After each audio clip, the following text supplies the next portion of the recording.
Good morning. My name is Scott Rutherford, Chief Strategic Officer of T3Live.com. And I'm John Darcy, Editor-in-Chief, and together we bring you the Morning Call. So Scott, yesterday we saw a little gap down in the market, but we were able to claw back to positive, which is another positive sign for swing traders as we consolidate in this upper range. Volume does remain light. Earnings season is going to start to pick up here this week. We got two big bank earnings reports this morning. We have another gap down as world markets are a little bit lower overnight. Do you expect us to be able to come back from that again, or what do you see today? I think at some point one day it might not be as easy to come back, but until that changes, might as well stay with the trend. Right now the trend is working. I talk about as a swing trader or someone that likes to get involved with, a market when it's trending, and right now we're following the 8 and the 21-day moving average. So I know overseas markets were down. I think the Nikkei is off 32-month highs. The Shanghai Composite had a huge run, so you have to put it in perspective. And even the European indices are down maybe 0.5%. So I think we were down 4 to 6 handles. Now we're only down 2 or 3. If you look here at the chart of the spiders, you'll see that we have been taking this in stride. And yesterday we did open up down, probably a little bit more. And if you look right here, we held the 8-day moving average. Look at the low that we put in here in November. From there, we had a really nice move where we actually followed the 8 and the 21-day all the way to this trend line. Physical cliff happened, came in, retested this trend line. You had the New Year's Eve igniting bar, and then you had the first day gains, and we consolidated well, digested those gains, and then we started to continue. And here we are right in front of the old September highs. At this point, I think guys are trying to stay with the multi-portfolio approach with some protection, moving around in different sectors. And right now, I would say, it's really the bears who I think are a bit more worried than the bulls, because if we do take out this 147.20, they can have some big decisions to make, because the next point of reference is 148.11, and then perhaps somewhere close to 1,500 in the SPX and 150 in the spiders. Yeah, something that's interesting to note that we were talking about yesterday, Scott, is that even though the market's at multi-year highs, we don't have an overbought reading on the oscillator. We've had that much rest and that much digestion, which is exactly what bulls like to see at upper levels. Right. Well, if you remember back in September, we were screaming plus 60 when we put in that 1474 high. So if we go to the chart one more time, you'll see there are times to take situations off, and look at the beeline we had back here in August. So you had a really big move from this below 140 level all the way up to the highs, where here it's not as extreme, it's not as violent. And what, people complained on how violent this was to the high here on September 14th, and now people are complaining how slow it is here. So if you're just complaining, you're never going to be part of the action, and complaining really does nothing for you. Exactly. We're going to go ahead and take a look at tech. Yesterday we had the big surprise event from Facebook, taking a little page out of Apple's book, and shows what a little mystery will do for you. But Facebook had its event. A lot of people anticipated that it would be a sell the news event after the big run Facebook had since squeezing the shorts on that November 14th, I believe, IPO lockup expiration. They announced something called Graph Search, which a lot of people thought they were going to take on Google directly with a traditional search type thing. Instead, they went for a more sort of like a social search, where you look for results that are more relevant to you based on what your friends are saying about restaurants or about people or about jobs. And people weren't terribly excited about it. So what do you expect from Facebook now after that big run and a little pullback yesterday, Scott? I think that there are a lot of wirehouses that have a vested interest, so I don't think it falls apart. I think it's got upgraded 7 times. So if all of a sudden it falls apart after 7 upgrades or so, or 5 upgrades in the last week near the highs, something, would smell a little fishy, which I think it already does. But anyway, it wasn't an extreme sell the news event, but I also don't think it's just going to make new highs and go for that 36, 38 level. I think it's going to take some time. But overall, the move in Facebook's been potent enough that it's going to stay in the game as a trade. But yeah, your entries and exits matter here. And if you look at the chart, you'll see that here's where we started to get really excited after the date that you mentioned, John, about the big igniting bar after the 800 million shares or whatever it was got dispersed. This is when, as a technician, you got excited because it held higher, it held in front of the gap. From here, you had a nice move to, a little bit of an outside day. And then from there, it was a very choppy, noisy trade before starting to get going above, 27 or this 28.60. And now we're right at this old resistance, and the event is behind us. So you've had a bit of a 2-day pull-in. I don't think you need to be in a rush to buy it. I don't think it's going to be taking out this, this 32.21 anytime soon. Maybe we'll see how it acts in earnings. But, overall, you could see a time period like you just saw right here that could develop over the next, a few sessions or so, or a week or so. So here's probably going to be the new range. So I'm short a little bit, but I'm not, staying married to the short, because ultimately I think I want to be long, but I want to be long a little closer to this 28.80 area. If we wind up going from positive, because we're up a little bit today on the Merrill upgrade, to negative, and we trade through 29.88, maybe I'll add a little bit, but then I'm going to be covering it to this, because ultimately I think this level should be buyable. And I do think, because of the potency of the move that we saw from the lows here, that at some point we're going to take out this high, and who knows, maybe we even fill this gap all the way from the IPO, which comes in right around like 37-ish. On your 2013 predictions, you set a target around the $32, $33 area, and we reached that in the first few weeks of the year. So, it's sort of, you got to change your expectations a little bit, maybe expect a little bit more, but a retest of that prior breakout would be healthy. Yeah, that's why when we sold on Friday, people were like, why are you selling it? I'm like, you know what? It went to $32. That's what we expected for the year. Happened in 2 weeks. So you sell it, but then you don't just all of a sudden say, oh, that was my expectation, I'm done with it. Now you measure the action. If we hold here for a few sessions, you know what? That 32 wasn't high enough. Then we go through 32, and then perhaps we see the level we just spoke about. All right, well, we're on the topic of Facebook. Let's talk about a couple stocks that were moving in relation to the Facebook event yesterday. Two search stocks, Google and Microsoft. Google, people were a little bit fearful that Facebook, and they continue to be fearful that Facebook is going to rival Google on search. They thought yesterday's announcement might be that announcement, but in reality they announced something a little bit different. So initially after the news, Google was very strong. A lot of people thought that it could make a big run. But as the announcement went on, Facebook revealed that they're going to partner with Microsoft's Bing search engine for the default results that don't find anything in your friend network, they're going to go to Bing. So that immediately stopped that Google rally in its tracks. Google finished around the flat line. What do you expect from Google? They have earnings next week. Let's take a look at the chart and have you as far as it yesterday, I think a lot of guys were saying, okay, we pulled in, we broke the 8-day. Let's look at the 21-day moving average. So some guys, like Sperling, he started buying it maybe a little bit too early, but then it wound up going from negative down $6, $7 to positive, and then it had that push into Facebook, so it was a good trade for guys that were focused there. As far as the chart, you take a look here, it's definitely been choppy. Here's the low that happened in November. This is when you had a nice calculated trade. This is when, hopefully if you were looking to get in Google, this was your core trade right here. Then it, stalled to the 50-day, held higher, and it's been pretty much just stair-stepping higher. Yesterday, it did pierce this trend for the first time, but it closed above it, so that's, a little bit positive. Here's your 21-day, which it's dancing around, which is 720. So you have to know your time frame. If you're not going to take Google into earnings, continue to use it as a trade. We typically don't take stocks into earnings. Maybe we'll do an option play, but we'll see where we are because we're close, back to these highs. So there's going to be a lot priced into these numbers. So I know they come out, I think, next week. We'll get a little bit more into that. But right now, see if we could continue to hold yesterday's lows and just use it as an active trade. And if you're swinging it, it still looks okay. But if it were to close below, yesterday's low today or in the next day or so, I'd be a bit more careful. And I think Microsoft is a very interesting case here. It's a stock that is sort of, everyone's fallen out of love a little bit with Microsoft. They haven't been innovators like they used to be. They've become sort of a dinosaur in the tech sector, and sort of their mobile ventures and their tablet ventures have been fairly unsuccessful. But this partnership with Facebook on search could be very fruitful for Microsoft. And personally, I like to look for stocks that people are out of love with from a value perspective before they start to become the hot name. And Google's sort of in a mid-level, or Microsoft sort of in a mid-level base here, pays a decent dividend. It perked up yesterday on that news. What do you see from Microsoft, Scott?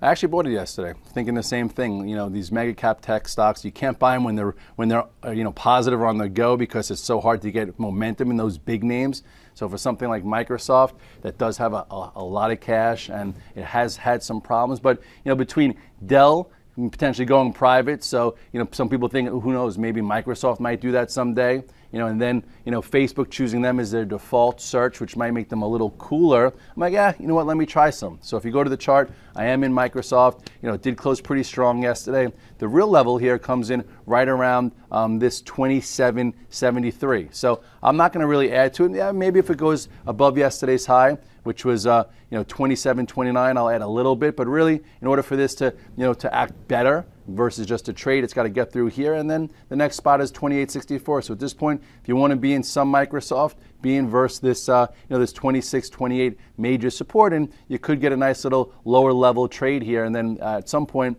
I don't know, I don't think it takes out this bigger trend line, but right now you're buying it as a fundamental play above this level. Maybe it gets a tiny bit of momentum. All right, let's go ahead and take a look at another big name in the sector that's sort of fallen down the pecking order in the stocks we like to talk about in the morning call because of the way it's been acting, and that's Apple. Apple yesterday put in its second straight loss of more than 3%, and the stock remains very heavy. Scott, what do you see from Apple at this point? Well, I would have expected continuation, but then last night, DeMark, who has a huge following, who I like his work as well. He's very good at extremes. He came out, I think, on Fast Money yesterday and said that he thinks that Apple's a day or so away from a major reversal.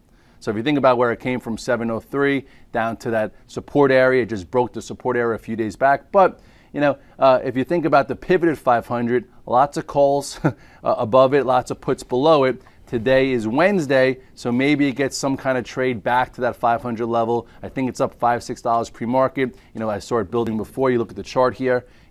So in order for Apple to really do something different, let's see if it could actually hold the gap. From this here's your left shoulder, here is your topping head and shoulders pattern. Besides this huge trend line that's been controlling it ever since. Then we broke below this recent support here.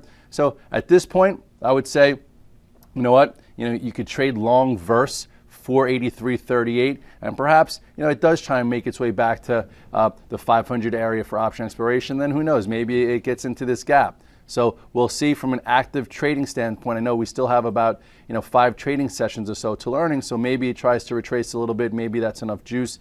If you go really to the 5-minute chart just to see where it is right now, look at it. It's a 493. If you look versus yesterday's range, it's already taken out a level that it had a hard time with yesterday. So see if maybe it could you could see some kind of cash flow trade back to this 498 500 level. But again, Apple has a lot of work to do before you could trust it. I don't think there's been a gap for a while that's actually been viable after the first 30 minutes. So I would, at this point, if you're not in Apple, give it about 30 minutes, give it a pivot to trade against, and then see if they can take it back to the 500 or more level. And then, as we get closer to earnings, we'll figure out a better option play. I would have rather it gotten crushed all the way down into earnings, so this way it made it easier to do some kind of call spread or whatnot. But so if it rallies back, above 500, then it might be a little bit trickier to figure out some kind of strategy into the report.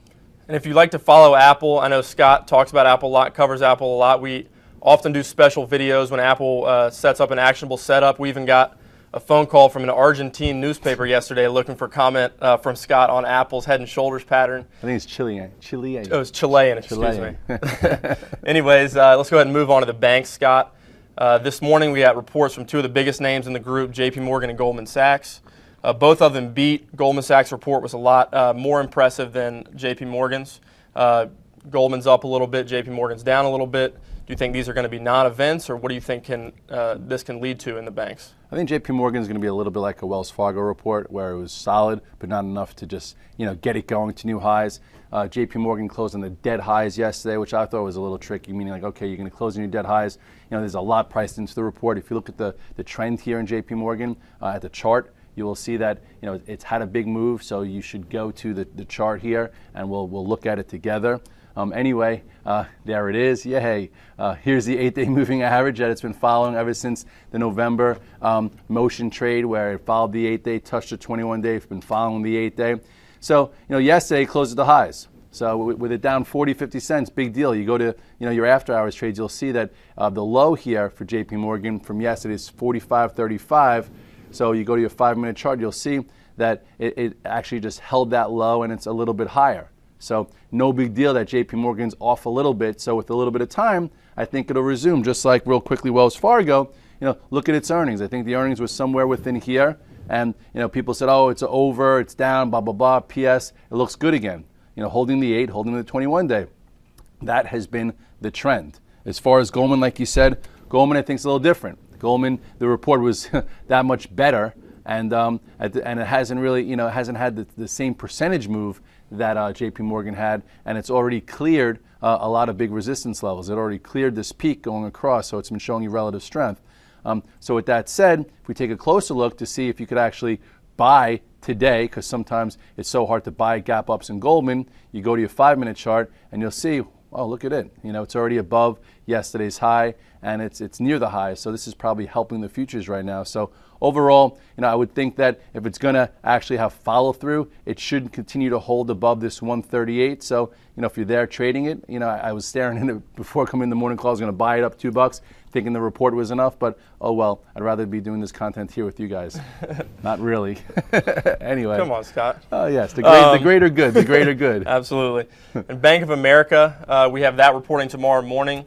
That's been one of the strongest stocks in terms of percentage gain recently among the banks after we listed it many times on the price point sheet and off the charts for a break above that $10 level. We finally got it. It's trying to hold its 21-day moving average right now after a slight pullback.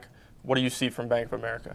I think this is not a spot to be all in. I think there's been better spots. There's been core trades versus just follow-on trades. And going into a port, you never want to be all in anyway.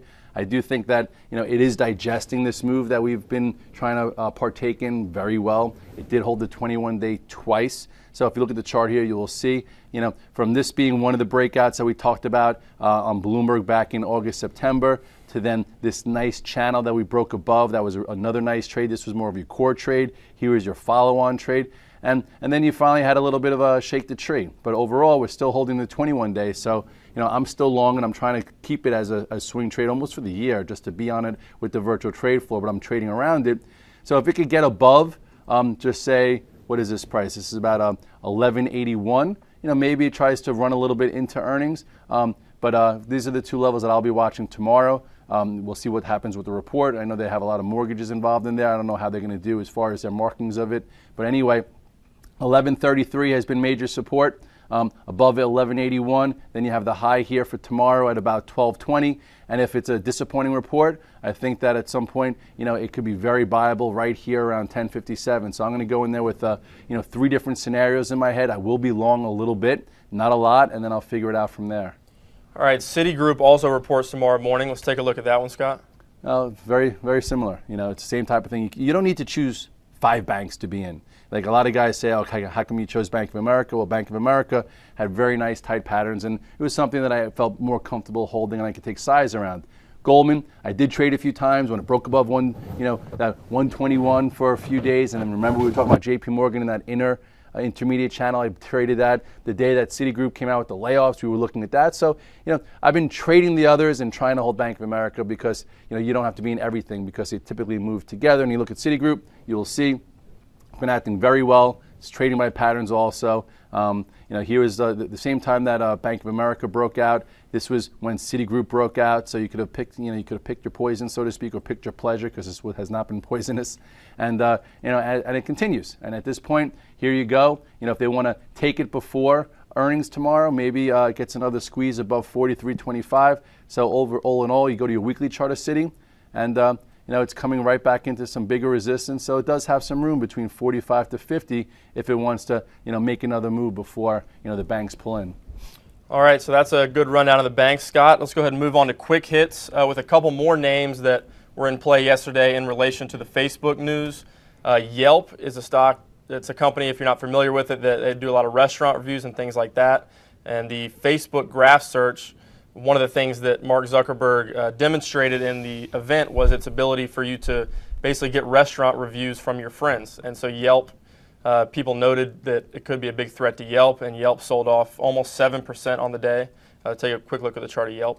I think someone actually came out today and supported it, saying that it's not going to be that big of a deal, so it might be up a little bit. So sometimes, you just don't want to get emotional and sell things because of news. I know for me, which we'll get into after, I'll talk about LinkedIn. But as far as YELP is concerned, you see here that overall, it's been a decent acting, but very, very choppy new issue. Right away it came out and beelined through the IPO price and put in a quick high and then got crushed.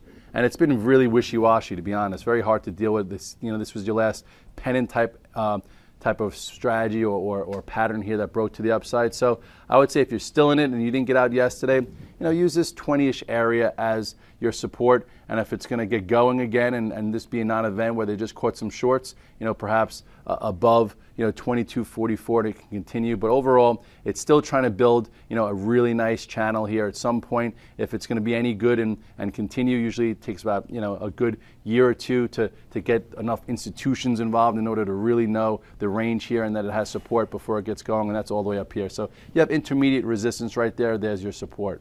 I also read something interesting, I believe it was on Forbes yesterday, regarding Yelp, is that Facebook making such a big deal about your ability to find restaurants using its graph search almost validates the value of Yelp a little bit, and the person I was reading was making the opinion that Yelp could be a takeover target for someone like Microsoft, a company like that has a lot of cash that is looking to sort of rival Facebook and put some of that cash to work. So you could also look at it from the perspective that is validating the value of something like a Yelp. Yeah, definitely. So we'll go ahead and take a look at LinkedIn. Like you mentioned, LinkedIn, people also were talking a little bit about the fact that this new Facebook graph search could be a threat to LinkedIn in terms of job searching and networking and stuff like that. LinkedIn sort of yawned at the news. It wasn't as in play as some of these other stocks on the Facebook news. What do you see from LinkedIn? Well, it shows you you have to use your instincts, but then you can't have opinions. So I know I was long LinkedIn going into the Facebook, and then as soon as I heard the whole thing with jobs, I got out of my LinkedIn real quick just because I'm like, you know what, let me just get out of the way for now and see if it is some type of time bomb, and let me get a little short, and then PS, within 20 minutes, the important level we've been talking about, 116 held. So, I still didn't get back in. My VTF is wrong a little bit right now. It's showing me short LinkedIn, which I'm not. But anyway, you look at the chart here, you'll see that here was one level to get back involved around 109, and then here was another consolidation, and then it broke above. So yesterday, it yawned, like you said. Look at the nice green bar, held above the 8-day. So this is looking pretty good. So for me, I'm like, you know what, I'll try it. As far as a short, didn't work, and now I'm gonna have to think about whether or not I want to buy back in. So if it starts to get above this, 119.80 or 120, it can continue. And if you go to the monthly chart of this stock, you will see that it is acting very well. It is getting very, very close to multi. Did I say multi, John? No, I don't think so. Okay. Anyway, multi weekly highs here. So anytime you have a new issue that doesn't have that many shares outstanding, that's finally accumulated by institutions, it should be on your radar for a macro move and above 120 to 125. And then all of a sudden, that'll probably take this earnings report to ignite that. You then could have a move towards this 140 price target that I was actually talking about last year, which it might have needed more time. Really quickly, let's take a look at a couple stocks that have been up big recently on news. RIMM, sort of some photos of their new phone got leaked, and there was a little bit of speculation that Facebook could go into the phone business and buy Research in Motion for pennies on the dollar.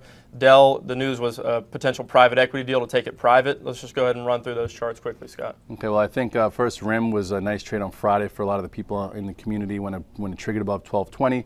Now, I don't think it's that compelling. You take a quick look here at RIMM and you will see that this was the tight pattern that a lot of guys were watching right in here that wound up igniting. It's right now holding above the recent high, so that is good. So I would say the longer it holds above 14, the more or the higher the probability it takes out that high there of 1509 and can continue. Your next big level here is around 18, but again, this has come very far, very fast. I believe in off the charts, we were talking about it down here. Or maybe when it cleared this area, but at this point it's continuing, but it's getting a little frothy. As far as Dell is concerned, Dell, this whole private equity deal, I think has a good chance of happening, but around 13-ish already. I think maybe there's another $1 of upside, so it doesn't make that much sense. I know after the news, I know Sperling technically was buying it around 11.33 before the news, and it shows you don't have to know the news to see something acting well. And then after the news, you could have bought it around 12. And still made some money there. So it was at least something nice to do. If you're in small, stay small. I think it's down a little bit today. If you could buy it closer to 12.50, 12.70, I think that's a better spot to buy because I don't think that this LBO deal is going to be much more than 14 if it happens. Thank you for that, Scott. And really quickly, we're going to finish up with a look at the TBT, and we'll also look at GLD. Let's just go ahead straight to you, Scott. This one, I've been trying to hold it, trying with the thesis that bonds are going to be sold off and that interest rates are going to go up. And there's been some good trades there, but it's still very, very choppy. For me, I don't like. I'm having a hard time staying with it. If you go to the chart, you'll see. I believe it's acting okay, not great. It did reverse yesterday where it had to. I would have liked it not to fill this gap to show some power, but it filled in. I think today it's actually opening below 63.77, so I will give it about 20 minutes or so to put a low in to trade against it. It had a nice move from here, but now it's just back in the middle of the range, and it shows you that it needs more time. And as far as GLD, I would have thought too here that there would have been a little bit more power, but it couldn't clear this intermediate trend line. So at this point, I am long some GLD. I'm going to give it to about 162, see if it could hold this area. Actually, it's a little bit lower. And if it could hold this area, really the next time it's going to really have to start getting above like a 163.20 with some power, or maybe 164 in order to test this area. So every time it's been hitting these trend lines for a while now, it's been a better sell than a buy. So just stay light with the metals because it's frustrating a lot of individuals. All right, well, that's going to conclude the morning call. Look for us on the virtual trading floor and on the blog all day. We'll see you there.